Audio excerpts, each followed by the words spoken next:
সর্বপ্রথম সেই মহান মালিকের দরবারে কালিমাতু শুকর, যেই মহান আল্লাহ তাআলা আমাদেরকে আজকের এই পঞ্চম বার্ষিক ওয়াজ মাহফিলে এসে কিছু কথা বলার, শোনার এবং উপস্থিত হওয়ার তৌফিক দান করেছেন।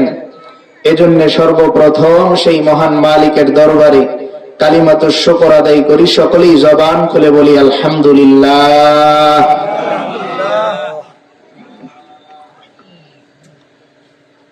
আল্লাহ তাআলা সৃষ্টির পরেই বান্দাদেরকে ভাগ করে দিয়েছেন দুইটা ভাগ। কয়টা ভাগ? দুইটা ভাগ। আমার সাথে একটু কথা বলতে হবে। কথা বলতে রাজি আছেন সবাই? ইনশাআল্লাহ। তো বান্দাদের মধ্যে কয়টা ভাগ? দুইটা ভাগ। আল্লাহ তাআলা বলেন, ফামিনহুম শাকিয়্যুন ওয়া সাঈদ। আল্লাহ বলেন, আমি আল্লাহ দুনিয়াতে যত মানুষ সৃষ্টি করেছি, যত বান্দা আমি তৈরি করেছি, যত ইনসান, যত মানুষ আমি আল্লাহ তৈরি করেছি, এই সমস্ত ইনসান, বান্দা, মানুষ আমি আল্লাহ দুই ভাগে বিভক্ত করেছি। তো আওয়াজ দিয়ে বলেন, কয় ভাগ? দুই ভাগ। আল্লাহ বলেন, ফামিনহুম শাকিয়্যুন ওয়া সাঈদ।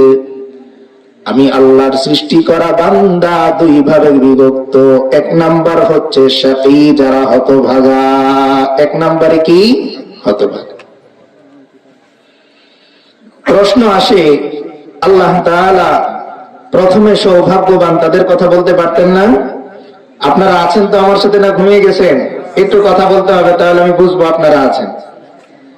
যে আল্লাহ তাআলা প্রথমে বলতে পারতেন না সৌভাগ্যবান? প্রথমে কি বললেন? হতভাগা। কেন? যে আল্লাহ তাআলা পৃথিবীর মধ্যে যত মাখলুক সৃষ্টি করছেন, এই সমস্ত মাখলুকের মধ্যে ব্রেন দান করছেন শুধুমাত্র দুইটা শ্রেণীকে। কয়টা শ্রেণী? দুইটা শ্রেণী। এর মধ্যে এক শ্রেণী হচ্ছে জিন্নাত, আর এক শ্রেণী হচ্ছে ইনসান।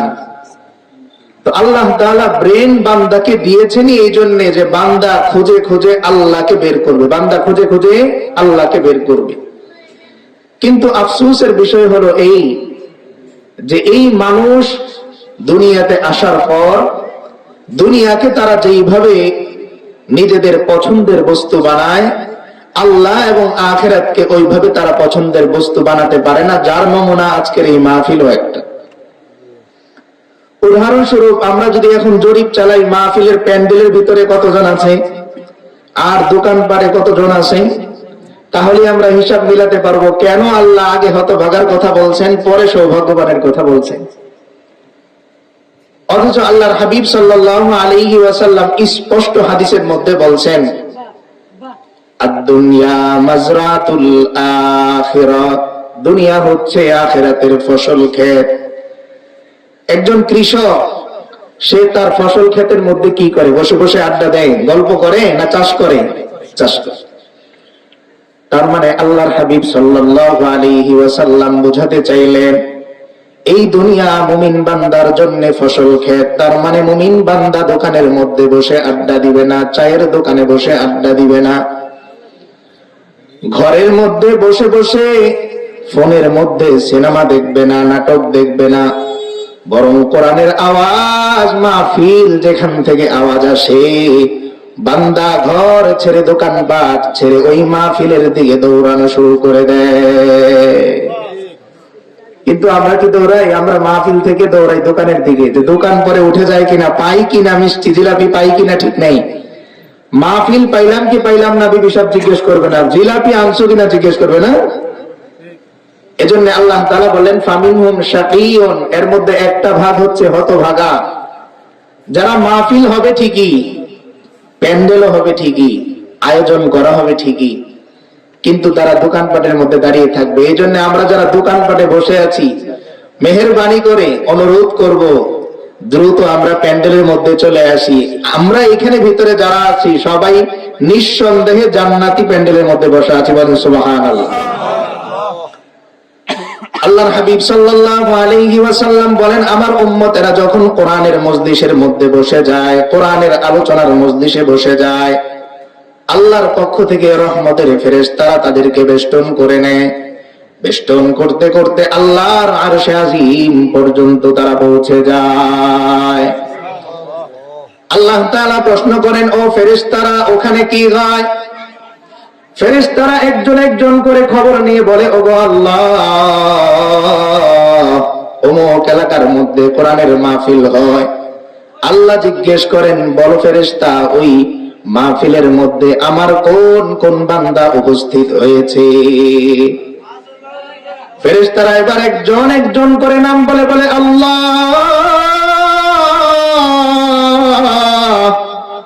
অমুক এলাকার বৃদ্ধ মানুষটা লাঠির মধ্যে ভর দিয়ে দিয়ে এসে প্যান্ডেলে উপস্থিত হয়েছে। অমুক এলাকার একজন অসুস্থ মুরব্বী নিজে হাঁটতে পারে না, নাতির হাতের মধ্যে ধরে ধরে এসে প্যান্ডেলের মধ্যে উপস্থিত হয়েছে। আল্লাহ এবার জিজ্ঞেস করেন, ও ফেরেশতা, বলো না আমার বান্দা আমাকে কোনদিন দেখেছে কিনা? ফেরেশতা উত্তর দেয় না, আল্লাহ, এখানে উপস্থিত কোন বান্দা আপনাকে কোনদিন দেখে নাই। আল্লাহ এবার জিজ্ঞেস করেন, ও ফেরেশতারা, আমার ওই বান্দা আমার তৈরি করা জাহান্নাম কোনদিন দেখেছে কিনা? ফেরেশতারা বলেন, না আল্লাহ, আপনার তৈরি করা জাহান্নাম কোনদিন আপনার বান্দা দেখে নাই। আল্লাহ এবার প্রশ্ন করেন, আমার বান্দা আমার তৈরি করা জান্নাত কোনদিন দেখেছে কিনা? ফেরেশতারা বলেন, গো আল্লাহ, আপনার এই বান্দারা কোনদিন আপনার তৈরি করা জান্নাত দেখে নাই। এবার আল্লাহ বলেন, তাহলে কেন তারা কোরআনের মজলিসের মধ্যে বসে আছে? ফেরেশতারা উত্তর দেয়, আপনার ভয়ে, আপনার ভালোবাসায় তারা বসে আছে।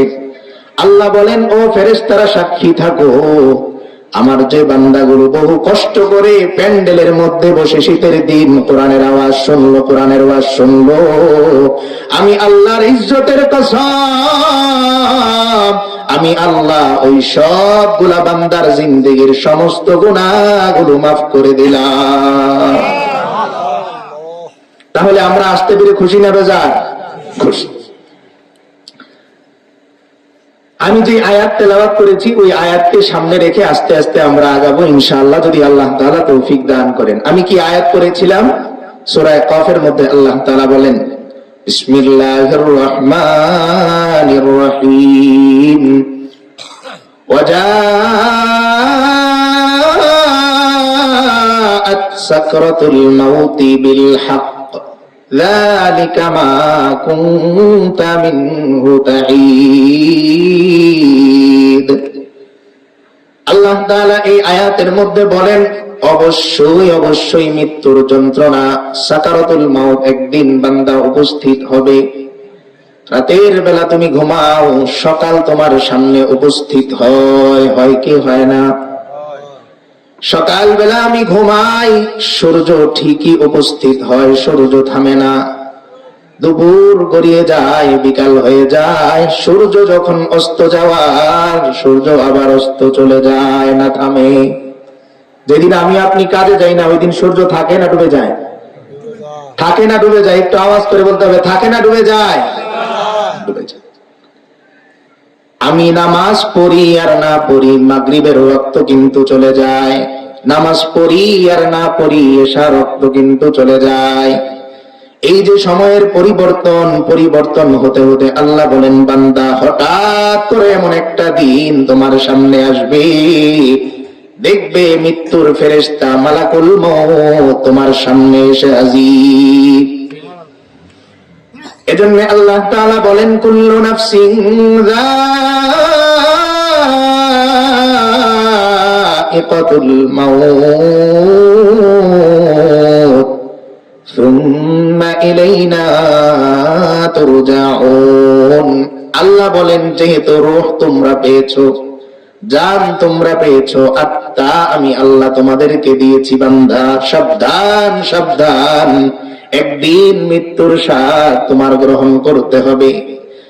এই কবর তোমার শেষ ঘাঁটি নয় বান্দা, এই কাফনের কাপড় তোমার শেষ কাপড় নয়। এই খাটিয়া তোমার শেষ বিছানা নয় বান্দা। সুম্মা ইলাইনা তুরজাউন, বান্দা আবার তোমরা আমি আল্লাহর কাছে উপস্থিত হবে।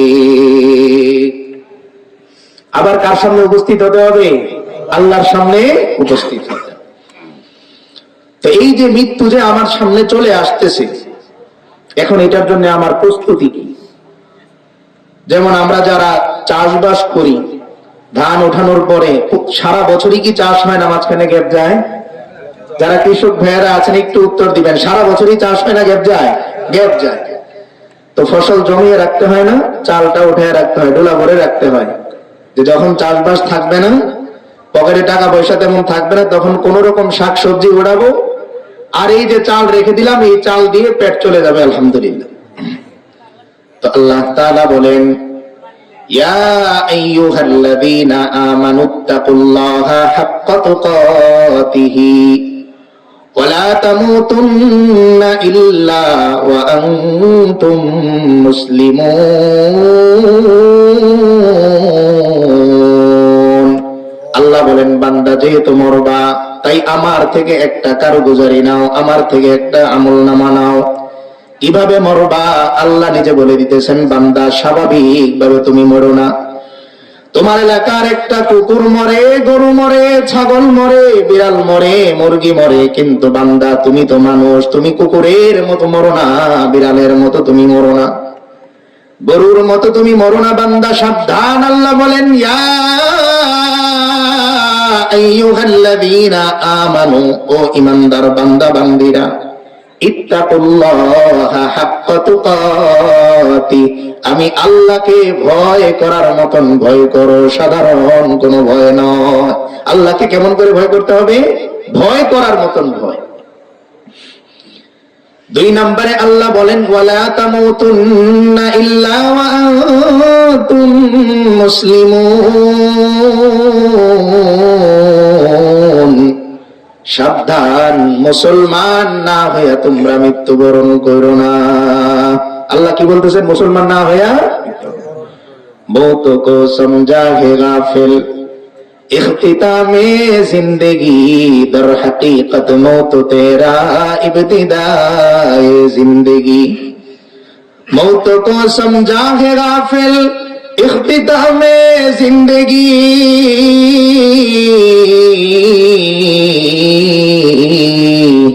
दर हकीकत मौत तेरा इब्तिदाए जिंदगी।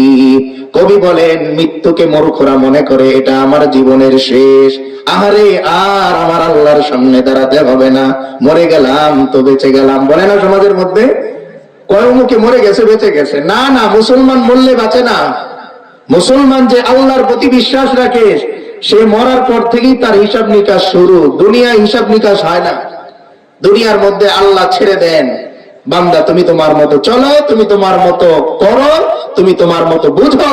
কবরে আসার পর থেকে তোমার বুঝ আর চলবে না। কবরে আসার পর তোমার চলার চলবে না। কবরে আসার পরে আর তোমার সিস্টেম ওরই চলবে না। তখন সিস্টেম চলবে কার? কার সিস্টেম চলবে? আল্লাহ।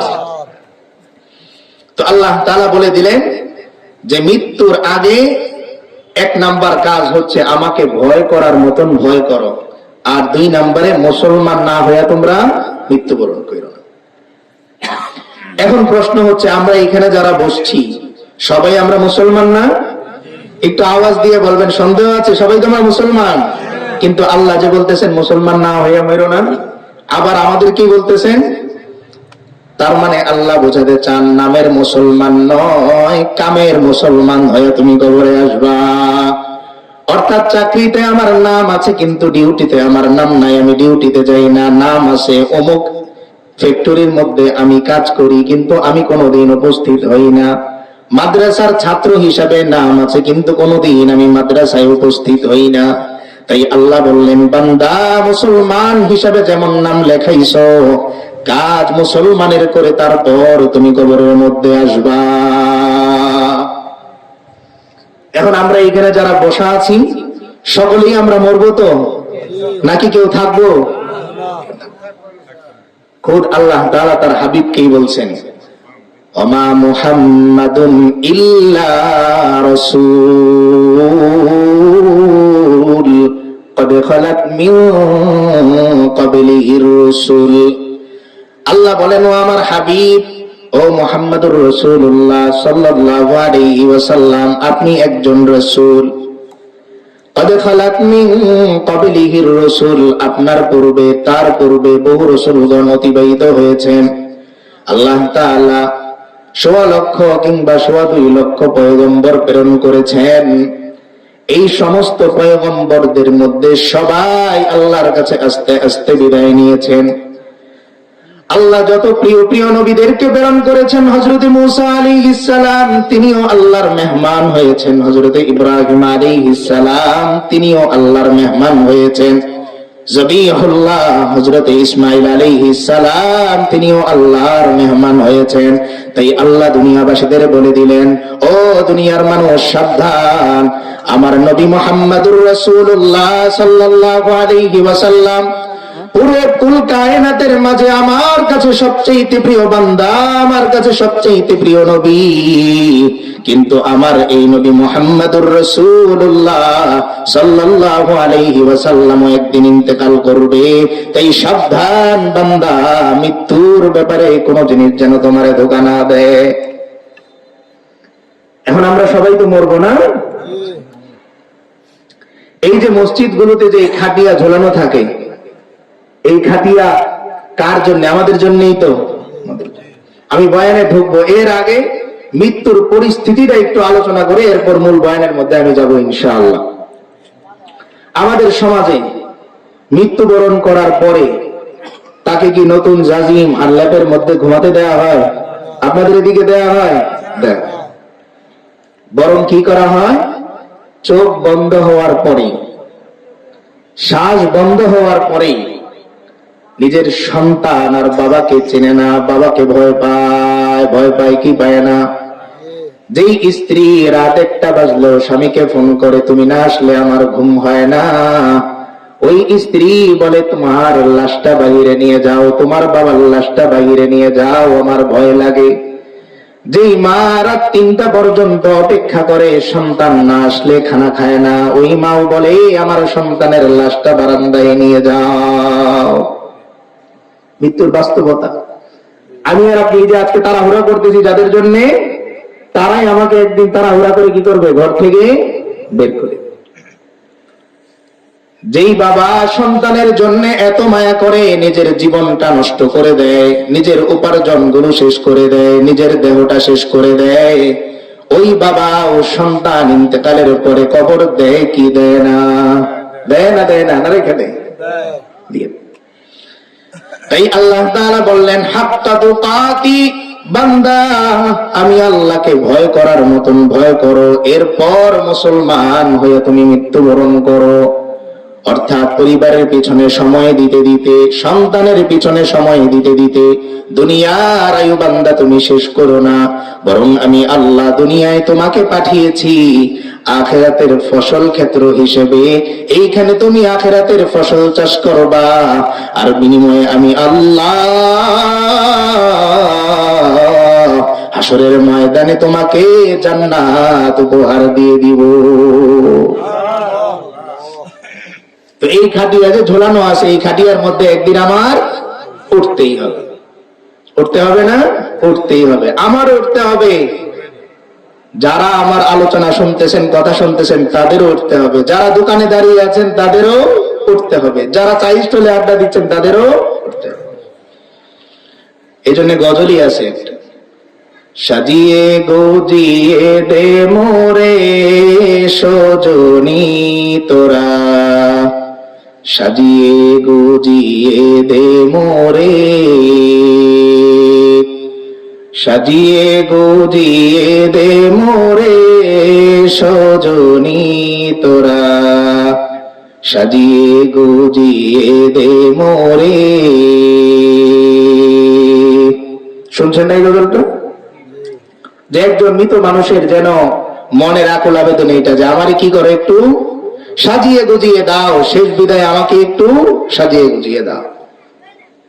এবার মৃত্যুটা কেমন হবে একটু সবাই খেয়াল করেন।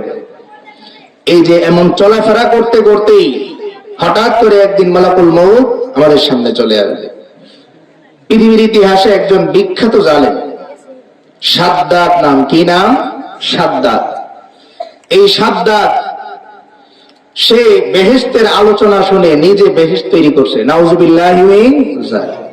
নিজে বেহেশত তৈরি করছে। বেহেশতের মধ্যে কি কি নিয়ামত আছে, এই সব নিয়ামতের অনুকরণ করে করে সে হুর রাখছে, গেলমান রাখছে, এখানে খাবার রাখছে, বিভিন্ন আইটেমের পোশাক রাখছে, বিভিন্ন আইটেমের বিছানা রাখছে।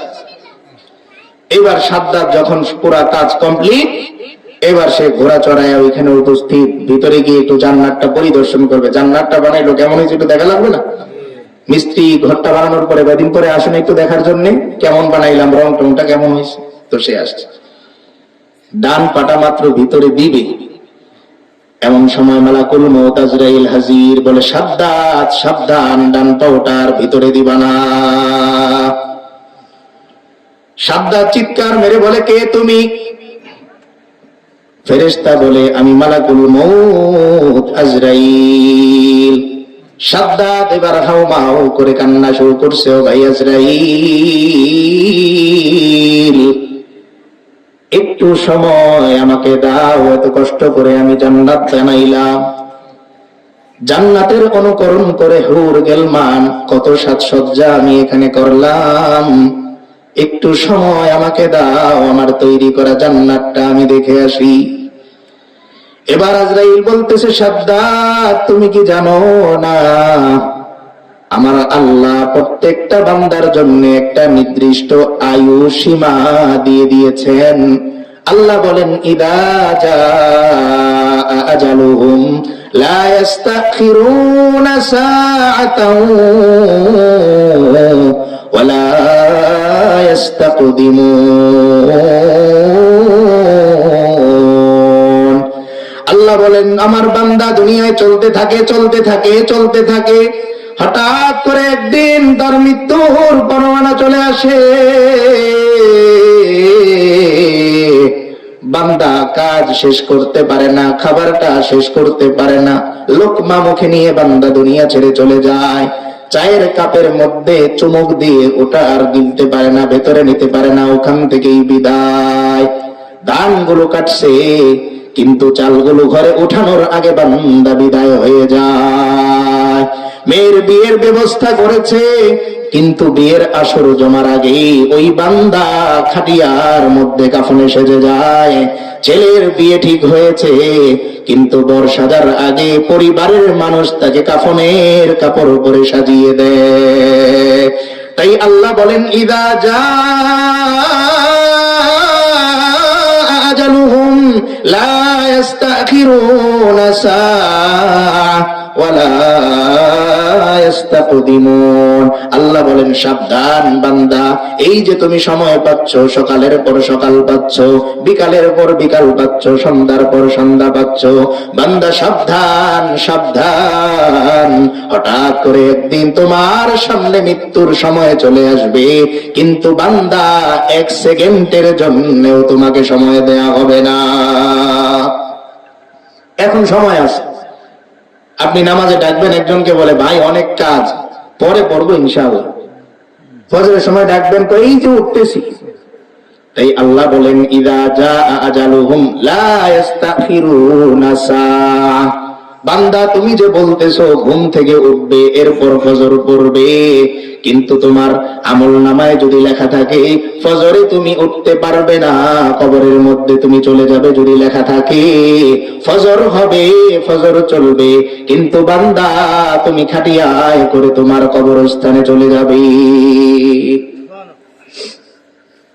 তো এখন সময় আছে, কিন্তু যখন সময় শেষ হয়ে যাবে তখন আর চাইলেও সুযোগ থাকবে না।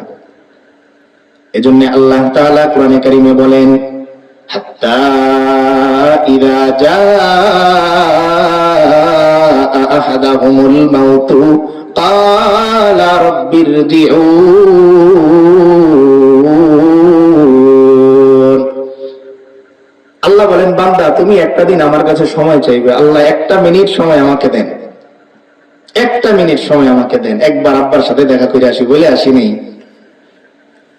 এই যে রাস্তাঘাটে যে হোন্ডাগুলো অ্যাক্সিডেন্ট হয়, গাড়িগুলো অ্যাক্সিডেন্ট হয়, সকালবেলা ভালো ছেলেটা মোটরসাইকেলটা নিয়ে টান দিছে, 1 ঘন্টা আগে চাচার সাথে কথা হয়েছে, 1 ঘন্টা পরে শুনে ঢাকা মেডিকেল ভর্তি, ডেট চলে গেছে।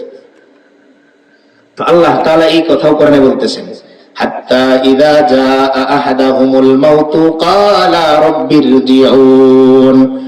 আল্লাহ বলেন, আমার বান্দার কাছে যখন মৃত্যু এসে উপস্থিত হয়, মৃত্যুর ফেরেশতা যখন উপস্থিত হয়, বান্দা আল্লাহর কাছে বলে, ওগো আল্লাহ,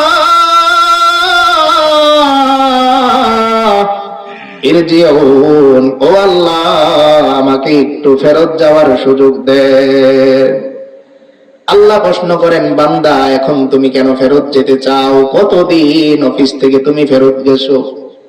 অফিস ছুটি হয়েছে 7টায়, বাসায় যে এশার নামাজ না পড়ে তুমি ঘুমিয়ে গেছো।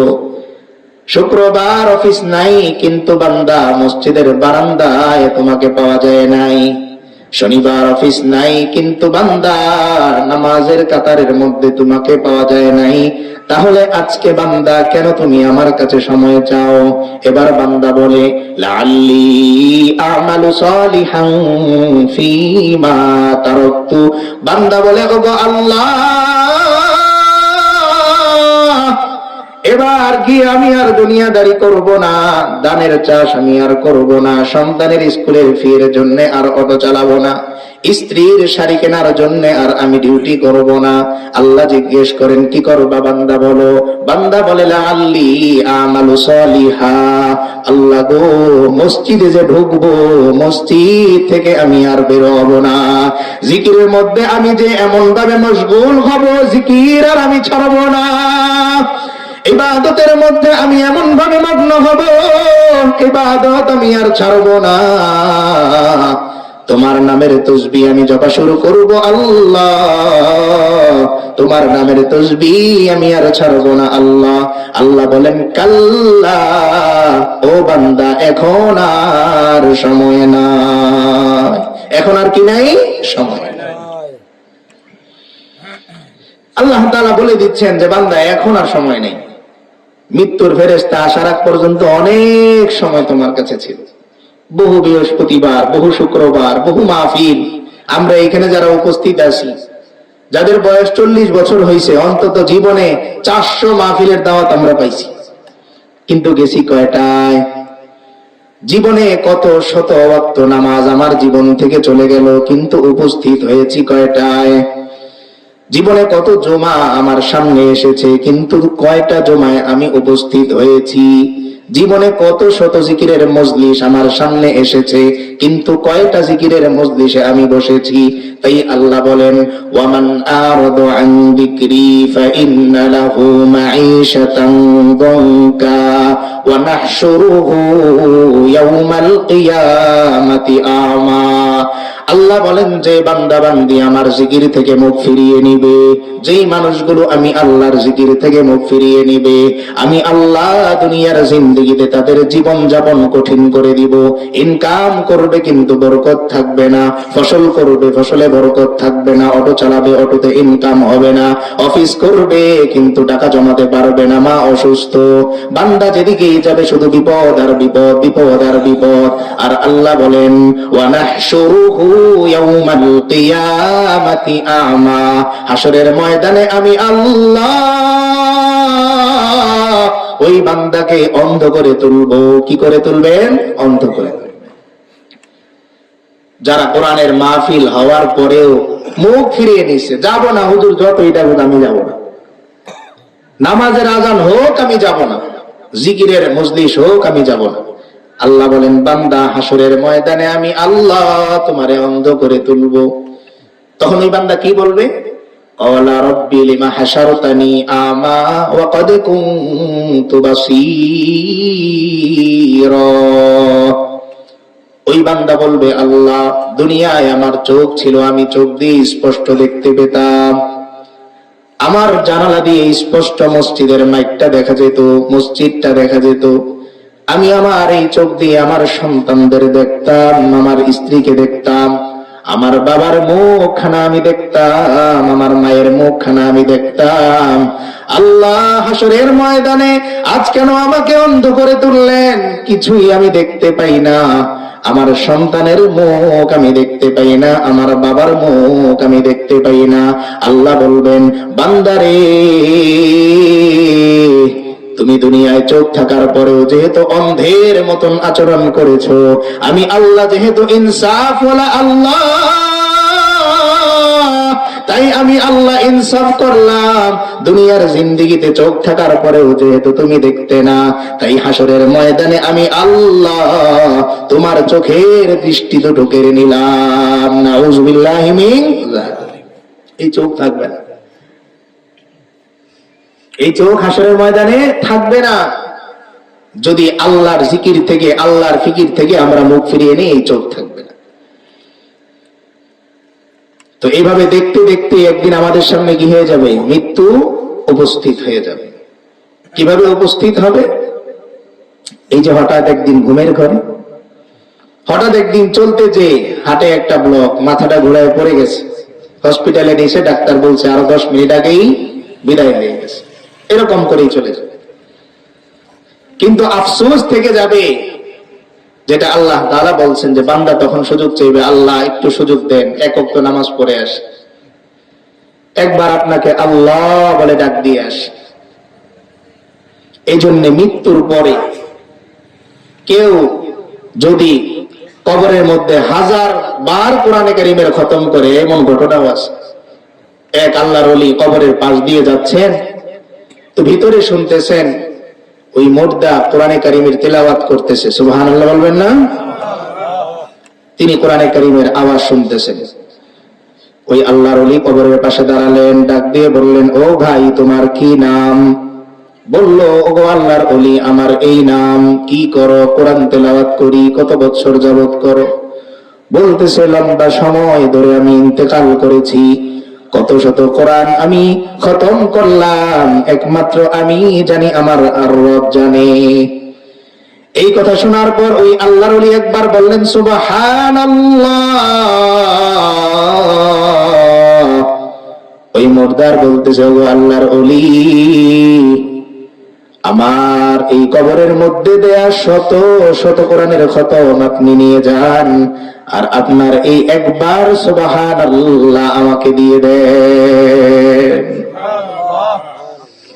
এবার আল্লাহর ওলি বলতেছে, ও ভাই, কোরআনে কারীমের এত ফজিলত, কোরআনে কারীমের এত শান, এত মান, এত এত খতম তুমি দিলা, এত এত কোরআনে কারীমের খতম তুমি দিলা, একবার সুবহানাল্লাহ আমি বললাম, এটা কেন নিতে চাও? তখন ওই বান্দা বলে, ও আল্লাহর ওলি, ইন্তেকালের পরে আপনি কি জানেন না, আল্লাহর কাছে কোনো আমলের দাম নাই। জীবিত অবস্থায় বান্দা যদি একবার সুবহানাল্লাহ বলে, আমার আল্লাহ ওয়াদা করেন আসমান জমিনের মাঝখানে যত ফাঁকা জায়গা আছে, এই সমপরিমাণ নেক আমল ওই বান্দার আমল নামায় দিয়ে দেন। কাদেরে কুদরত দারি বরকামাল, আনতা রব্বি আনতা হাসবি যুল জালাল। কাদেরে কুদরত দারি বরকামাল, আনতা রব্বি আনতা হাসবি যুল জালাল। তুহি কাদের জলিলুল্লাহ জাহাদার, বাহর হালে তুহি মেরা নিগাহদার। তুহি কাদের জলিলুল্লাহ জাহাদার, বাহর হালে তুহি মেরা নিগাহদার। আল্লাহু আকবার। একবার সুবহানাল্লাহর ফজিলত এত বেশি। তো বান্দা তখন আল্লাহর কাছে আবেদন করবে, আল্লাহ একটা সময় দেন, এখন যে আমি শুধু নেক আমল করব। কিন্তু আল্লাহ বলবেন, কাল্লা, না বান্দা, তোমার আর কি নাই, সুযোগ নাই, তোমার আয়ু শেষ হয়ে গেছে। এমন দেখতে দেখতেই একদিন আমার আপনার মৃত্যুর ফেরেশতা এসে দরজায় উপস্থিত হয়ে যাবে। আজরাইল এসে আমাদের জানটা কবজ করে নিয়ে চলে যাবে। ফজরের সময় বিবি এসে ডাক দিবে, স্বামীর কোনো সারা শব্দ পাওয়া যায় না। সন্তান এসে বাবা বাবা বলে চিৎকার করবে, কিন্তু বাবার কোনো আওয়াজ পাওয়া যায় না। মা এসে ডাকবে, ও বাবা, ঘুম থেকে ওঠো, ফজরের আজান হয়ে গেছে, কিন্তু সন্তান কোনো আওয়াজ করে না।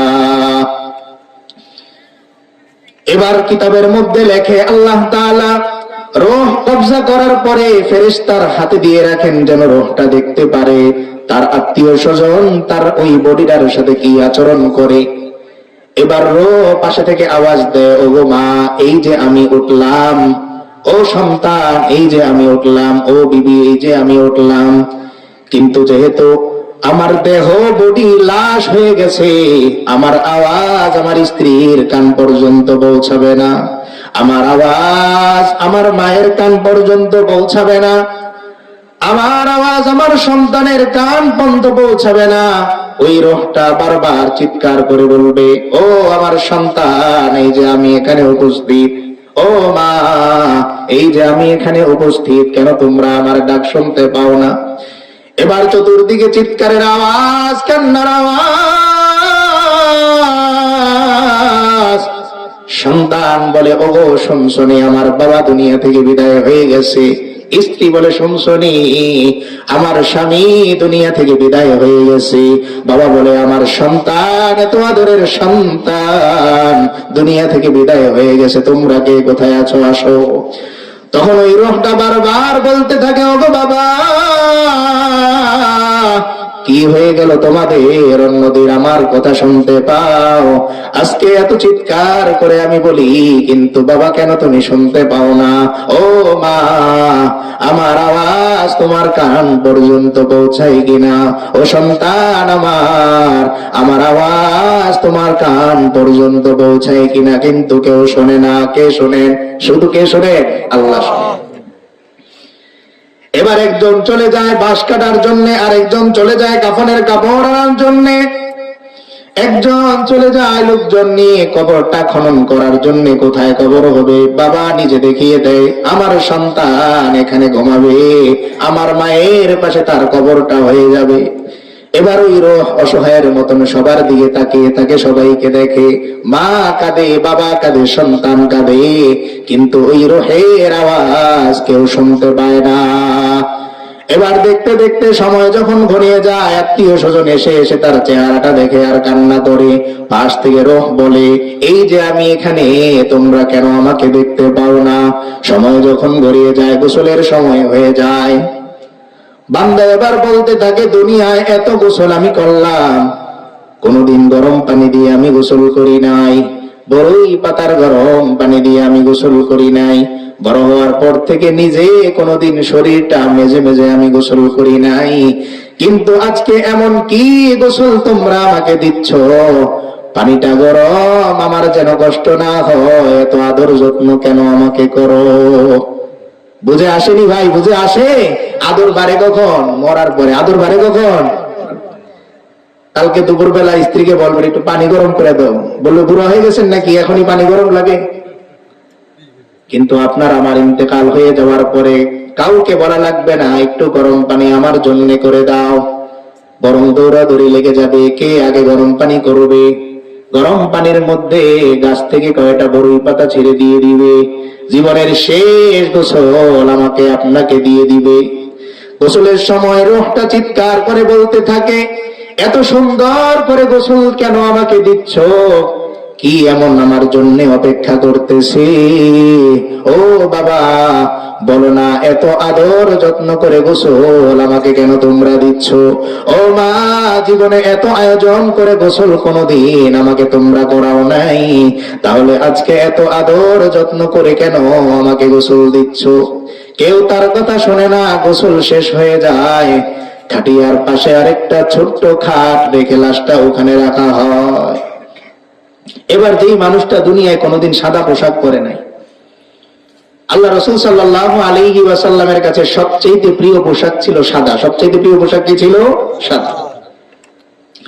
এখন এই লোকটা তো জীবনে কোনোদিন সাদা কাপড় পরে নাই, কিন্তু সে দূর থেকে দেখতেছে সাদা কাপড় তার জন্য এগিয়ে নিয়ে আসতেছে, তার জন্য নিয়ে আসতেছে। এবার রূহটা সকলকে উদ্দেশ্য করে বলে, ও ভাইয়েরা আমার, জীবনে কোনোদিন আমি গোসল করার পরে সাদা কাপড় পরলাম না, আজকে সাদা কাপড় কেন আমাকে তোমরা পরানোর জন্য নিয়ে আসতেছো? জীবনে আমি শার্ট পরলাম, পাঞ্জাবি আমি পরলাম, সেলাই করা জামা আমি পরলাম, জুব্বা আমি পরলাম, কিন্তু আজকে এমন এক জামা তোমরা নিয়ে আসতেছো, কোনো পকেট নাই, কোনো সেলাই নাই। ওগো মা, এমন পোশাক তোমার সন্তান কোনোদিন পরে নাই। ও বাবা, এমন পোশাক তোমার সন্তান কোনোদিন পরে নাই। তাহলে এমন সেলাই ছাড়া জামা তোমার সন্তানকে কেন পরিয়ে দিচ্ছ? কিন্তু কেউ তার কথা শোনে না। তাকে সাদা কাফন পরিয়ে দেয়া হয়, পুরুষ হলে 3 টুকরা আর নারী হলে 5 টুকরা। কাফনের কাপড় পরানো শেষ, এবার আসে বাদ দেয়ার পালা। সারা জীবন মুখটা আমরা খোলা রেখে তারপর মাফলার পরি না? আমরা যারা মাফলার পরছি মুখ খোলা রেখে না, মুখটা খোলা থাকে, একটু শ্বাস প্রশ্বাস দিতে পারি। কিন্তু যিনি কাফন পরান তিনি আজকে কেমন যেন নিষ্ঠুর হয়ে গেলেন। মাঝ বরাবর একটা বাদ দিলেন, রোহটা মনে করে হয়তো এটাই শেষ বাদ, আর বাদ দিবে না। কিন্তু কি নিষ্ঠুর, পায়ের এইখানে একটা বাদ দিয়ে পা 2টা আটকে দেয়। এবার রোহ বলে, আমার পায়ে কেন বাদ দিলা? পায়ের মধ্যে তো জীবনে আমি কোনোদিন বাদ দিতে দেখি নাই। এবার আরো নিষ্ঠুর হয়ে যায়, মাথার কাপড়টা পেঁচ দিয়ে একটা বাদ দিয়ে দেয়। এবার রোহটা চিৎকার করতে থাকে, ওগো বাবা, আমাকে বুঝি তোমাদের আর দেখতে মনে চায় না? আমার চেহারাটা ঢেকা একটা কেন বাদ দিয়ে দিলা? এবার বাধা টাদা শেষ, আত্মীয় স্বজনের কান্নাকাটি শেষ। মুরব্বী একজন বলে, তাড়াতাড়ি নিয়ে যাও, ওই দিকে জানাজার জন্য ইমাম সাহেব অপেক্ষা করতেছে, লোকজন অপেক্ষা করতেছে। কেমন লোকজন? যে 2 মিনিট দেরি হওয়ার পর চিল্লাচিল্লি করতেছে, তাড়াতাড়ি জানাজা হবে না, চলে যাব। কিন্তু একবারও চিন্তা করে না যে এই মানুষটা খাটিয়ার মধ্যে শোয়া, সেও তো একদিন আমার মতোই ব্যস্ত ছিল। ছিল কি ছিল না? বড় বড় ক্ষেত তারও ছিল, বড় বড় গরু তারও ছিল। আরে আজকে কোথায় গেল তার ওই বড় বড় ক্ষেতের মালিকানা? আর কোথায় গেল তার বড় বড় গরুর মালিকানা? সে নিথর পড়ে আছে। এবার ওই লাশটাকে খাটিয়ার মধ্যে করে সন্তান এক পাশে ধরে, ভাই এক পাশে ধরে, বাবা বলে, আমাকে আমার সন্তানের শেষ বিদায়ের মুহূর্তে তার খাটিয়ার একটা কোণা আমার কাঁধের মধ্যে নিতে দাও। এবার আস্তে আস্তে মসজিদের দিকে এগিয়ে যায়। যেই মানুষটা জীবনে কোনোদিন মসজিদের দিকে যায় না, এমন মানুষ আছে না? নাই? আছে না?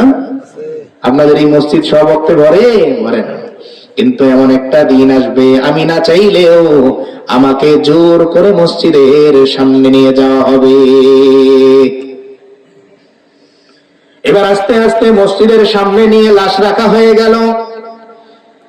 লাশের পক্ষ থেকে বড় ভাই বক্তৃতা দিতেছে, এই যে আমার ছোট ভাই ইন্তেকাল করেছে, কিংবা আমার বড় ভাই ইন্তেকাল করেছে, চলাফেরায় যদি ভুল হয়ে থাকে আল্লাহর হস্তে মাফ করে দিবেন, আর যদি কোনো পাওনা থাকে আমাদের জানাবেন, আমরা পরিশোধ করে দিব। এবার বাবাকে ডাকা হয় সন্তানের পক্ষ থেকে, আপনি কিছু বলেন।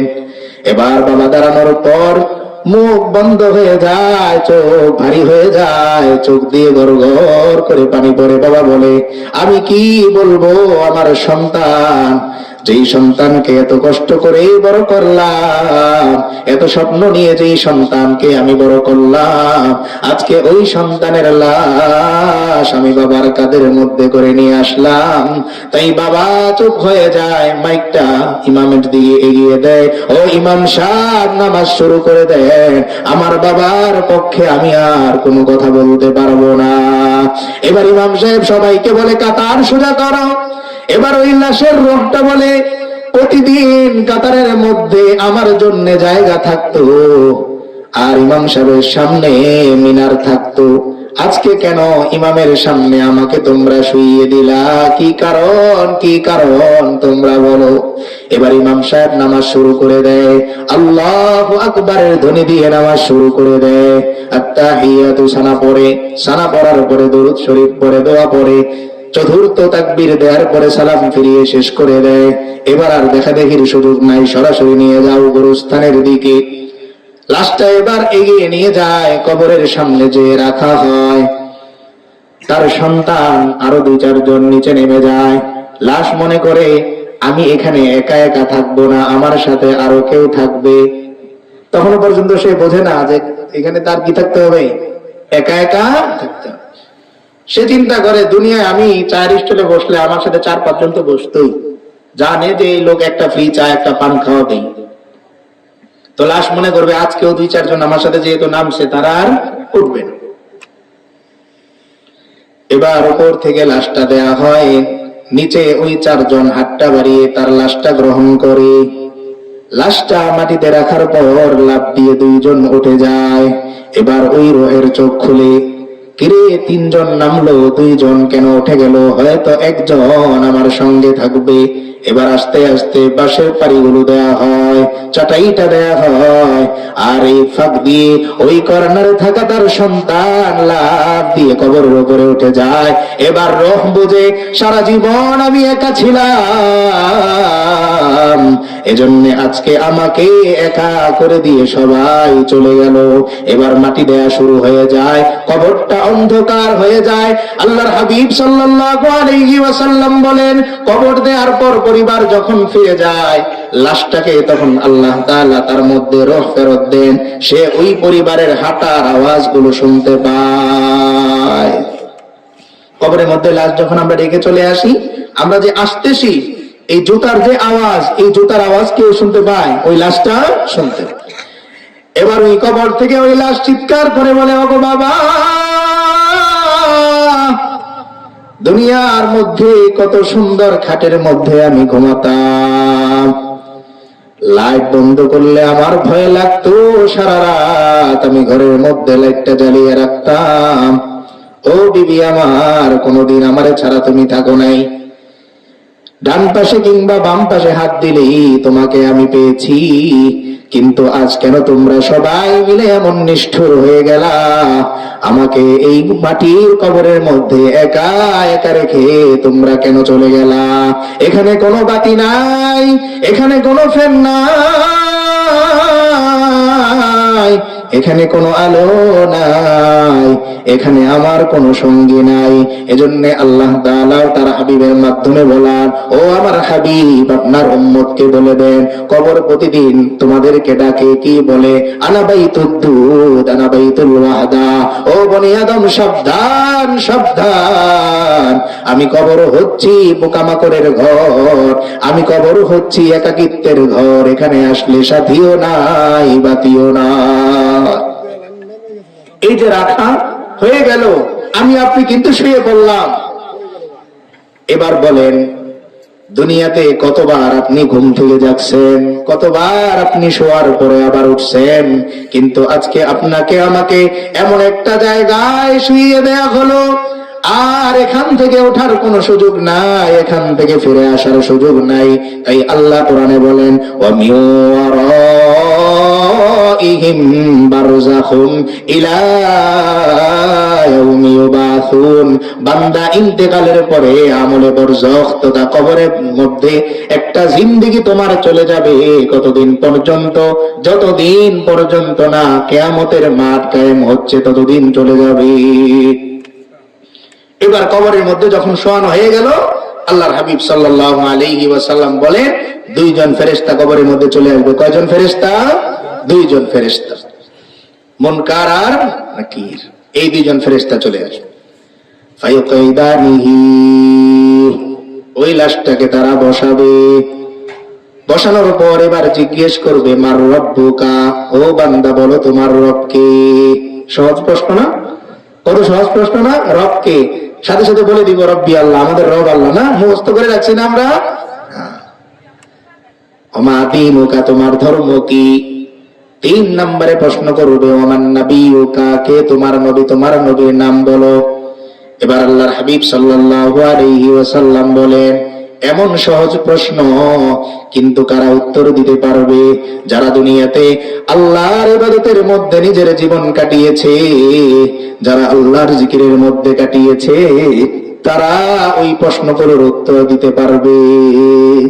অর্থাৎ যারা মুমিন তাদেরকে প্রশ্ন করবে, মার রব্বুকা, আরবি পারা লাগবে না, অটোমেটিক মুখ দিয়ে চলে আসবে, রব্বি আল্লাহ, আমার রব আল্লাহ।